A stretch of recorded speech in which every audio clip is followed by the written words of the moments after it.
السلام علیکم ورحمۃ اللہ وبرکاتہ۔ معزز سامعین،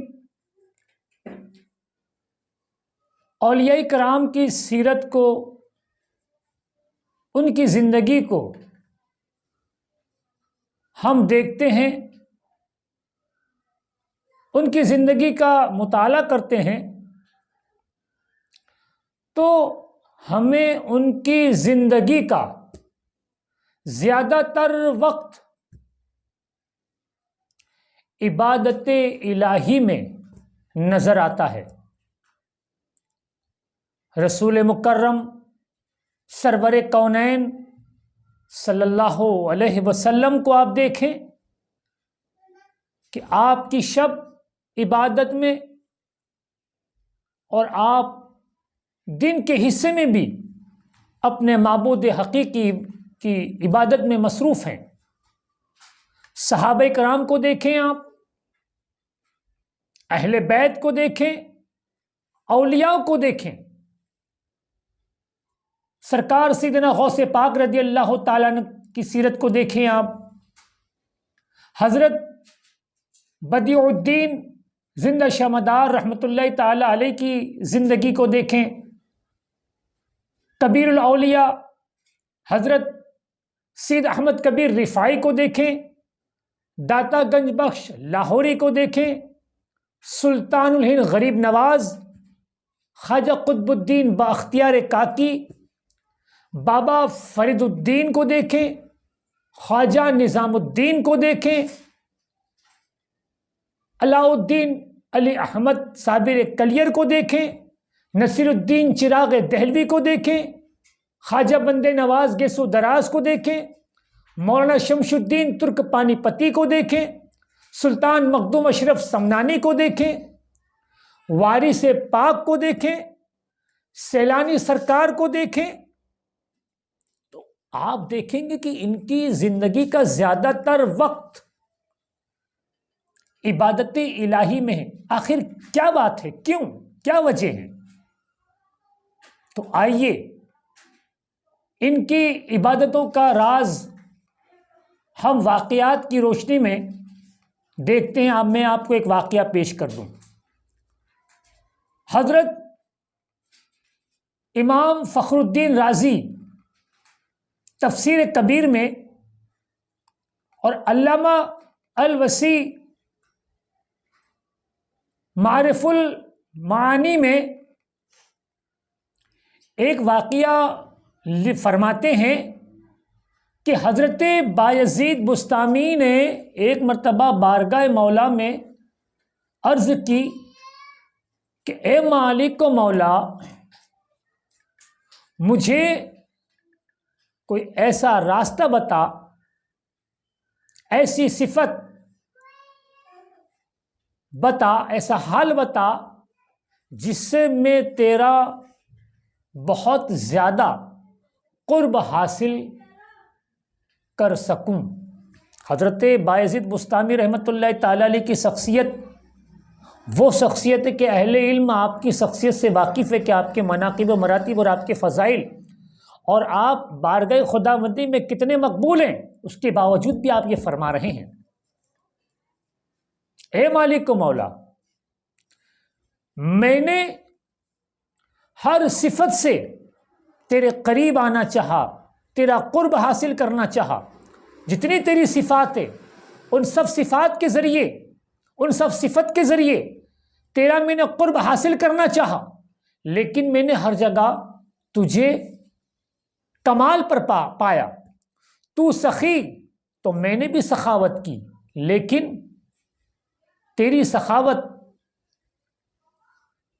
بے شمار ہے، تیری سخاوت کمال ہے، تیری سخاوت پر ہم نہیں پہنچ سکتے ہیں۔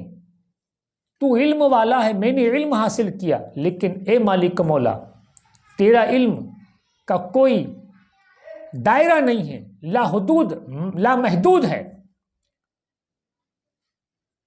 تو معافی کرنے والا ہے۔ تو میں نے بھی سب کو معاف کرنا شروع کیا، لیکن یہ صفت بھی جب میں نے شروع کی اور دیکھا تو یہ صفت پہ بھی ہم تیرے تک نہیں پہنچ سکتے ہیں۔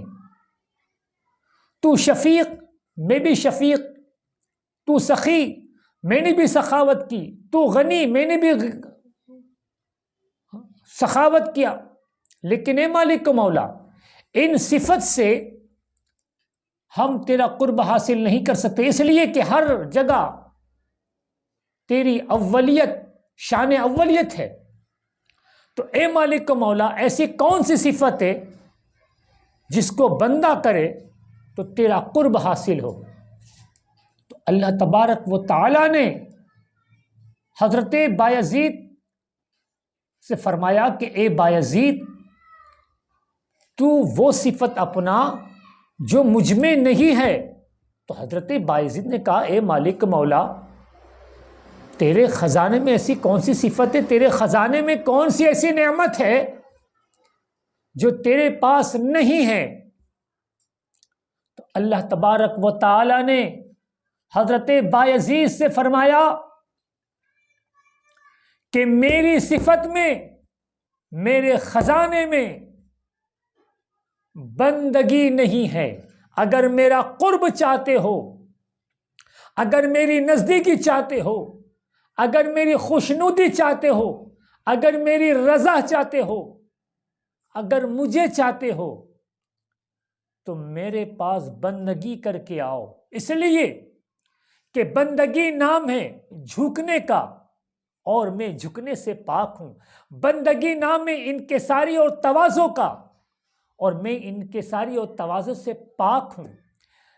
بندگی نام ہے کمزوری کا اور میں قوی ہوں، میں کمزوری سے پاک ہوں۔ بندگی نام ہے مانگنے کا اور میں دینے والا ہوں۔ تو یہ وہ صفت ہے جو مجھ میں نہیں ہے۔ تو میرا قرب حاصل کرنے کے لیے بندگی اور عبدیت کا لباس پہن کر، انکساری اور تواضع کا لباس پہن کر میرے آگے جھک جاؤ تو تم میرا قرب حاصل کر سکتے ہو۔ اس لیے کہ بندے کا کمال اسی میں ہے، عبدیت میں ہے۔ بندے کی معراج بندگی میں ہے، بندے کی شان بندگی میں ہے، بندے کی معراج، بندے کی مناقب و مراتب عبادت میں ہے، بندگی میں ہے، عبدیت میں ہے۔